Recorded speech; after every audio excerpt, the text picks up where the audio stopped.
नमस्कार दोस्तों, मेरा नाम रोहित उपाध्याय है। मुस्लिम चार चार बीवियां क्यों रखते हैं? हिंदू कहता है हम दो हमारे दो, मुस्लिम कहता है हम 5 हमारे 25।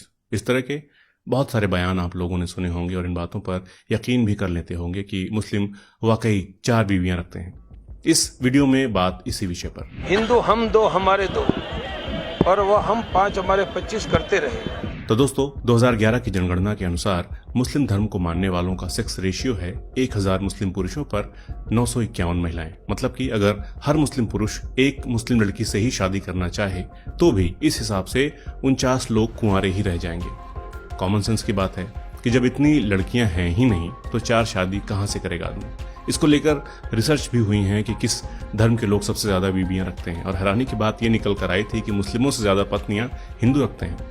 इससे पहले कि हम आगे बढ़ें, आपको बता देना चाहता हूं कि हो सकता है कि आईटी के व्हाट्सएप फॉरवर्ड्स पढ़कर आप अभी तक अपने मन में हम 5 हमारे 25 वाली धारणा बनाए हुए हों। इस धारणा के पीछे तर्क दिया जाता है कि कुरान में 4 बीवियां रखना जायज है।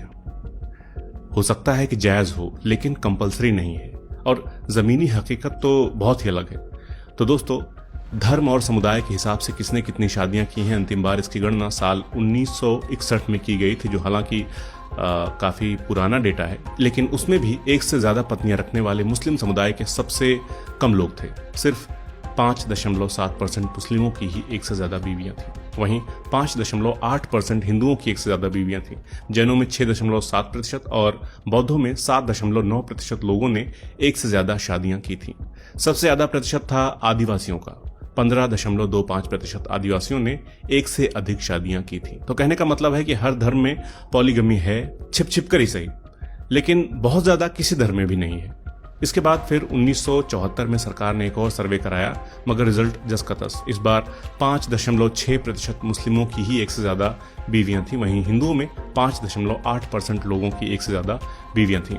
1993 में भी रिसर्च हुई, लेकिन ऐसा ही डेटा निकल कर आया। मानवाधिकार कार्यकर्ता जॉन दयाल की रिसर्च में भी ये बात सामने आई कि हर धर्म के लोग 1 से ज्यादा पत्नी रखते रहे हैं, लेकिन इसका प्रतिशत बहुत कम रहा है और धीरे धीरे और कम होता जा रहा है। 2006 में हुए नेशनल फैमिली हेल्थ सर्वे के आंकड़े बताते हैं कि 1.7% हिंदुओं की ही 1 से ज्यादा पत्नियां थीं, 2.5% मुस्लिमों की और 2.1% क्रिश्चियंस की 1 से ज्यादा पत्नियां थीं।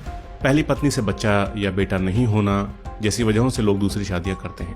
अब सवाल ये उठता है कि फिर इसके लिए मुस्लिमों को ही क्यों बदनाम किया जाता है? जवाब है विक्टिम को ही कल्प्रिट बनाने की सोच। जैसे कि लड़कियों का रेप हो रहा है तो उन्हीं की गलती निकाल दो कि छोटे कपड़े पहनती हैं, रिप्ड जीन्स पहनती हैं, इसलिए उनका रेप होता है।